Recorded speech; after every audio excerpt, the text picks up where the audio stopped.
हजरत टीपू सुल्तान रहमतुल्लाह अलैह शेर मैसूर दुनिया में हिंदुस्तान की आज़ादी के लिए लड़ने के लिए जो पहला अंग्रेजों के खिलाफ लड़ाई की वो टीपू सुल्तान हजरत है। और उनका नाम सुनते ही मुसलमानों के अंदर एक जोश पैदा होती है। ये जालिम, ये 3% यहूदी लोग आपकी जोश को खत्म करना चाहते हैं। आज मैं एक शपथ कर रहा हूं, जब भी मुसलमान मुझे बुलाएंगे मैं आपके साथ में जुड़ता हूं। आज से मुसलमान अकेले नहीं है। आज से मुसलमानों के साथ में ऐसे 100 लोग स्वामी जी आपके साथ में हैं। अस्सलामु अलैकुम व रहमतुल्लाहि व बरकातहू। औज़ु बिल्लाहि मिनश शैतानिर रजीम। बिस्मिल्लाहिर रहमानिर रहीम। अल्लाहुम्मा सल्ली अला सय्यदिना शफीयना नबीयना मौलाना मोहम्मदियों वबारिक वसल्लिम। दयास पर मौजूद तमाम नबी के उम्मती और दयास के नीचे बैठे हुए तमाम नबी के उम्मती, मैं फिर से एक बार आपको सबको फिर सलाम करना चाहता हूं। लेकिन मैं कन्नड़ जुबान बोलने वाला हूं। उर्दू मुझे उतनी नहीं आती, लेकिन फिर भी मैं आप तक पहुंचने की कोशिश करता हूं।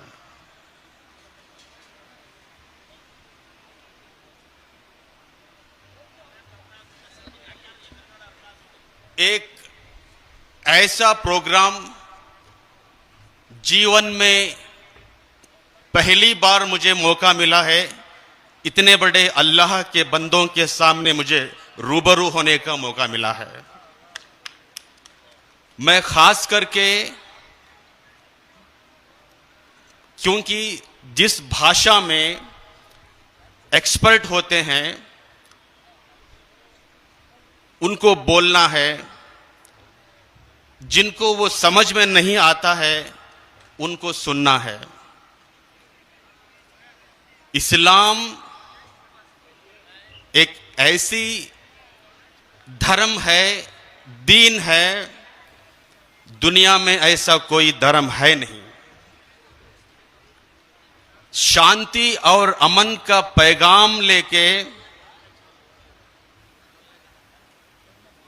सल्लल्लाहु अलैहि व आलि वसल्लम नबी ने अरब के दरिंदों को पहले मुसलमान नहीं बनाया। अरब के दरिंदों को पहले नबी ने मुसलमान नहीं बनाया। पहले उनको अच्छा इंसान बनाया, बाद में उनको मुसलमान बनाया। एक अच्छा इंसान ही एक अच्छा मुसलमान बनता है। इस्लाम को जानने के लिए, इस्लाम को समझने के लिए, इस्लाम को परखने के लिए मुसलमानों को मत देखिए, टोपी को मत देखिए, चेहरे को मत देखिए। इस्लाम को समझने के लिए कुरान को देखिए। इस्लाम को समझने के लिए नबी का उठना बैठना चलना, उनका अदब, उनकी बोली, उनकी जुबान, उनकी तहजीब, एक दूसरों से कैसे सलूट करना, नबी को देख के इस्लाम को जानिए, इस्लाम को समझिए। मुझे बहुत खुशी हो रही है ताकि इतने बड़े जलसे में मुझे शरीक होने का मुझे मौका मिला। अभी अभी तशरीफ रखे विश्व वक्कलिगा समाज के महास्वामी जी यहां पर मौजूद हैं और कलकत्ता से आए मौलाना साहब 13 साल के पहले मैं कलकत्ता मौलाना जी का बयान सुनने के लिए गया था, नीचे बैठकर सुनता था। आज एक ऐसा मौका मिला है, कोलकाता मौलाना जी का बयान उनके सामने बैठ के, उनके बाजू बैठ के मुझे सुनने का आज मौका मिला है। वो ऐसे उनकी जुबान, उनकी बोली, उनका जो बोलने का अंदाज, उसमें शक्ति बहुत है। वो पूरे माहौल को बनाते हैं, पूरे माहौल को इकट्ठे जो उसको जोड़ते हैं। हिंदू और मुसलमान, उनकी एकता कैसे होना चाहिए, कैसे रहना चाहिए, कलकत्ता मौलाना साहब जी से मैं सुना हूं।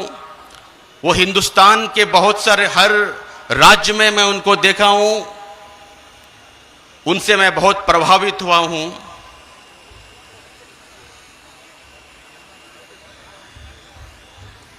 आना है तो आ राह में कुछ फेर नहीं, आना है तो आ राह में कुछ फेर नहीं, अल्लाह के घर में देर है पर अंधेर नहीं। आना है तो आ राह में कुछ फेर नहीं, अल्लाह के घर पे देर है पर अंधेर नहीं। जो कुछ भी तेरे दिल में है वो सब उसको खबर है, जो कुछ भी तेरे दिल में है वो सब उसको खबर है। बंदे तेरे हर हाल पे मालिक की नजर है, बंदे तेरे हर हाल पे उसका सीसीटीवी कैमरा है। जो तू नहीं कर पाएगा वो अल्लाह करेगा। जब तुझसे ना सुलझे हुए धंधे वो सब भगवान के इंसाफ पे छोड़ दे बंदे। जब तुझसे ना सुलझे हुए धंधे वो सब अल्लाह के इंसाफ पे छोड़ दे बंदे। तो हिंदू बनेगा ना मुसलमान बनेगा, इंसान की औलाद है, इंसान बनेगा। मालिक ने हर इंसान को इंसान बनाया, हमने उसे हिंदू या मुसलमान बनाया। कुदरत ने जो बख्शी थी हमें एक ही धरती, हमने कहीं भारत कहीं ईरान बनाया। जो तोड़ दे हर बंद वो तूफान बनेगा। तो हिंदू बनेगा ना मुसलमान बनेगा। ऐ दीन के ताजर ये वतन बेचने वाले, इंसान के लाशों के कफन बेचने वाले, ऐ महलों में बैठे हुए कातिल ये लुटेरे, तू भी एक दिन मौत का ऐलान बनेगा। तो हिंदू बनेगा ना मुसलमान बनेगा। मैं खास करके जीवन में पहली बार मुसलमानों के ऐसे जलसे में मुझे आने का मौका मिला है, तो जिंदगी की आखिरी सांस तक रहने तक मैं मुसलमानों का साथ दूंगा और मुसलमानों से कंधे मिला के मैं खड़े हो जाऊंगा। आज मेरा हौसला बढ़ाइए ताकि मैं आपके साथ में जुड़ने के लिए आया हूं। एक हकीकत की बात है कि इस हिंदुस्तान में 97% लोग हैं जो माइनॉरिटी, ओबीसी, दलित जो लोग हैं वो 97% हैं। वो सब लोग आपस में भाई और प्यार का भाईचारा है, लेकिन इस देश में 3% यहूदी लोग हैं जो हिंदू और मुसलमानों को अलग करना चाहते हैं। इस देश में वो 3% लोग हैं भारत के तहजीब को बिगाड़ना चाहते हैं। उन खतरनाक जहरीलों से हम लोगों को दूर रहना है। बड़ी अफसोस की बात होती है,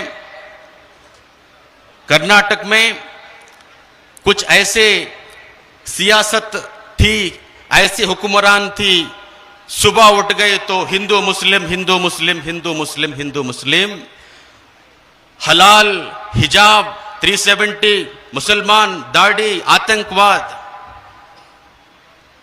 कोई अरे भारत का भविष्य को बदलना है तो भारत को डेवलपमेंट करना है तो 30 करोड़ मुसलमानों को छोड़ के भारत को बदलाव नहीं कर सकते। कन्याकुमारी से लेकर कश्मीर तक और आसाम से लेकर गुजरात तक 30 करोड़ मुसलमान इस भारत में हैं। 30 करोड़ दलित हैं। जय मीम जय भीम 60 करोड़ हैं। लेकिन भारत में दलितों से ना इस्तीफा होती है। भारत में दलितों को मंदिर में प्रवेश नहीं दिया जाता। एक जमाने में भारत में दलित भाइयों की इतनी हालत बिगड़ी थी, गले में उनको एक लोटा बांध के सड़क में घूमना था ताकि उसमें ही उनको थूकना पड़ता था। कमर पे एक पत्ता बांध के उनको जाना पड़ता था ताकि उनके कदम, दलितों के कदम, खुद दलित उनके पत्ते मिटाना था। कोई होटल में दलितों को प्रवेश नहीं करते थे। होटल में कोई चाय उनको नहीं देते थे। होटल के बाहर जो ग्लास रखा जाता था वो ग्लास उठाया कि उसमें ही चाय पीना पड़ता था दलितों को। और स्कूल में दलितों को एंट्री नहीं देते थे। अंबेडकर को कितना तकलीफ दिया गया है, उनको अंदर आने तक नहीं दिया। स्कूल में उनको पानी तक छूने नहीं दिया। दलितों के साथ में इतना ना इस्तेफाक हुआ है। इसका मौजूद कौन? मुसलमानों ने कहा था दलितों से इस तरह बेइंसाफी करने के लिए। तो आज मुसलमान, मैं कलकत्ता मौलाना जी से मैं 13 साल के पहले सुना था, उन्होंने बोला था मुसलमान यहां के किराएदार नहीं है, मुसलमान यहां के हकदार हैं। अरे कर्नाटक में 6.5 करोड़ की आबादी है। 6.5 करोड़ की आबादी में मुसलमान 1 करोड़ हैं। 2011 में जनगणति जो किया गया था 76 लाख थी। आज मुसलमानों का 1 करोड़ है। दलित 2 करोड़ है। ओबीसी 3 करोड़ है। यहूदी सिर्फ 2% तक नहीं। कर्नाटक में, बेंगलुरु में फिर भी वो तोड़ना चाहते हैं, मरोड़ना चाहते हैं।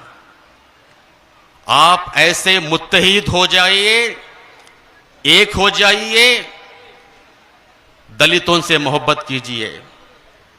हिंदू धर्म में उनको मोहब्बत नहीं किया गया, मुसलमानों से मैं कहता हूं कि आप उनसे मोहब्बत कीजिए। दलितों का साथ आप दीजिए, आपका साथ दलित देंगे। दलित और मुसलमान मिलकर पिछड़ों का साथ दीजिए। पिछड़े दलित मुसलमान होके इकट्ठे होके इस देश की रक्षा करना है। आप सब मिलके एक हो जाएंगे तो इन यहूदियों का कुछ काम नहीं, यहूदी कांप जाएंगे। मैं यहूदी इनडायरेक्टली बोल रहा हूं, आप जानते हैं कि कौन यहूदी है बेंगलुरु में, कर्नाटक में, हिंदुस्तान में। मुस्लिम एकता जिंदाबाद। मैं सीधा वार कर रहा हूं। 2002 में 6000 मुसलमानों को कत्लेआम किया गया। कौन उसका जिम्मेदार है? उस वक्त में वजीर आला थे, आज क्या है वो आप जानते हैं। सारे एविडेंस को, सबूत को, गवाहियों को छुपाकर बेजुबान मजलूम यतीम, लावारिश, औरत, खवातीन, हजरात, मुसलमान लोगों को 2002 में कत्लेआम किया गया। मैंने बोला ना आपको, जो कुछ भी तेरे दिल में है उस सब उसको खबर है। अरे 2002 में जब तेरी हुकूमत थी, तेरे पास में वो कंट्रोलिंग था, तूने कंट्रोलिंग नहीं किया, कत्लेआम किया गया। साक्षी सपूत को तूने मिटाया होगा, लेकिन अल्लाह को सब कुछ पता है। कोर्ट को खरीदी किया होगा, पुलिस को खरीदी किया होगा, माहौल को खरीदी किया होगा, लेकिन मुसलमानों के जितने लोगों को कत्लेआम किया गया, कितने लोग बेवा हो गए, कितने लोग अपने बेटे को गुमा लिया है, कितने लोग अपने बच्चों को गवा लिया है, कितने लोगों के बदवा लगी होगी। ये 2 दिन की दुनिया है।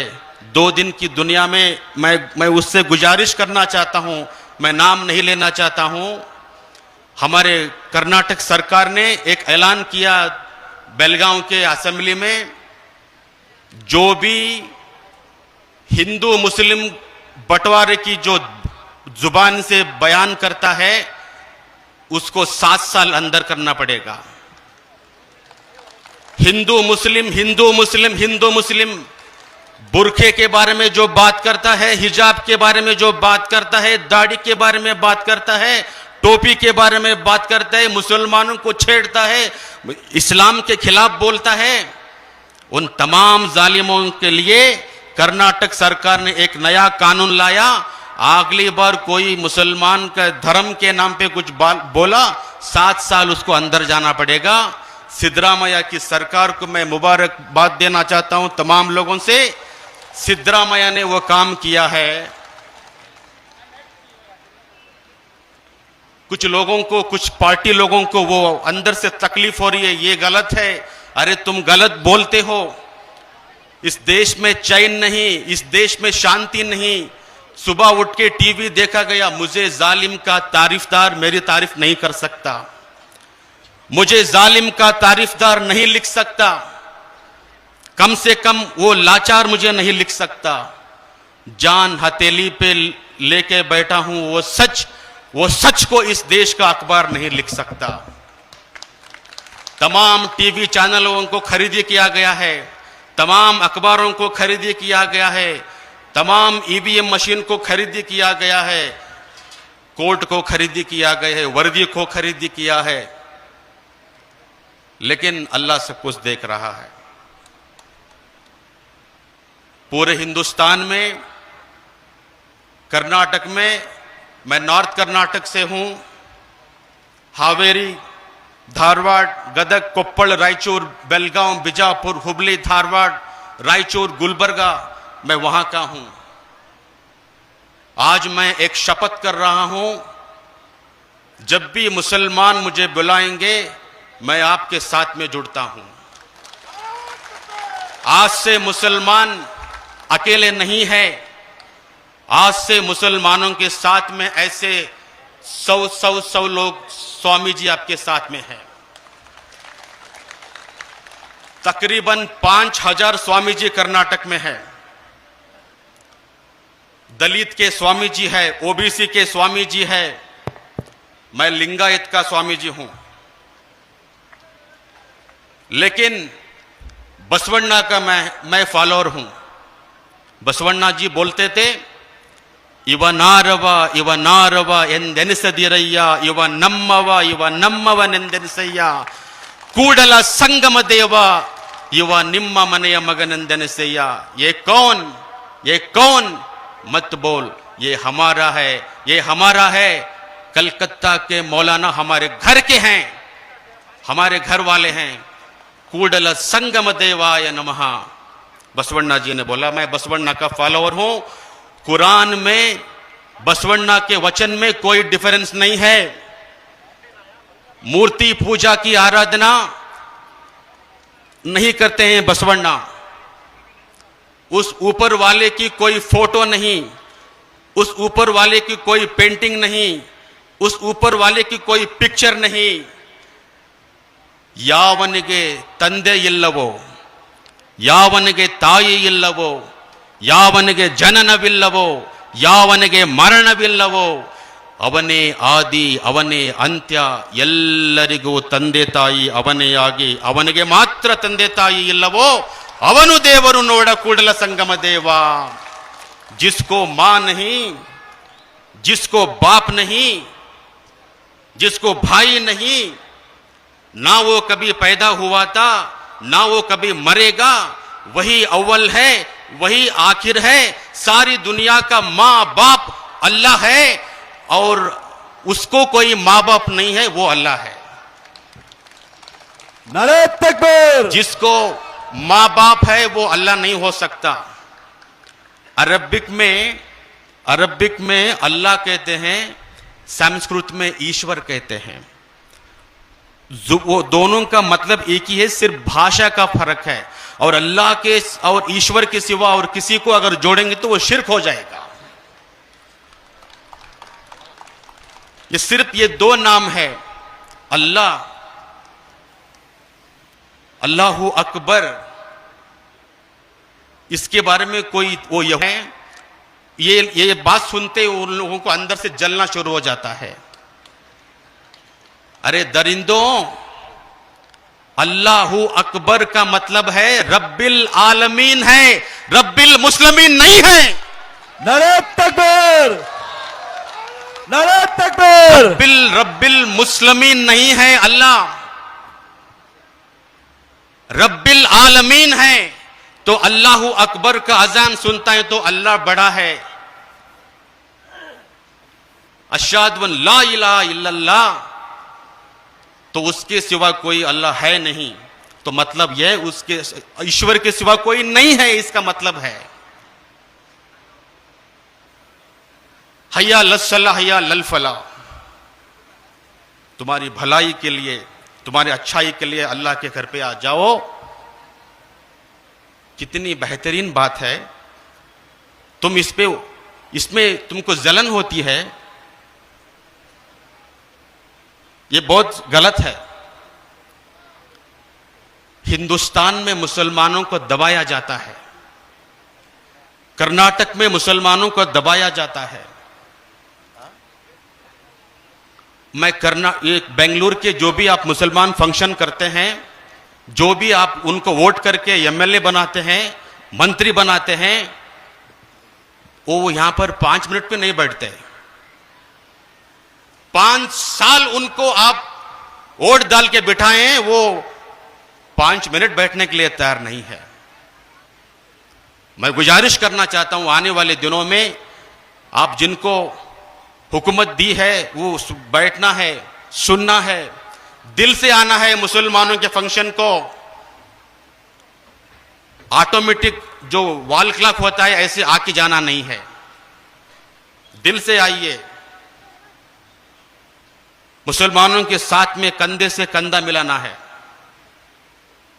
तो आने वाले दिनों में मैं तमाम दलित, तमाम पिछड़े, तमाम मुसलमान, इन लोगों को इकट्ठे करके उन यहूदियों से लड़ता हूं. मैं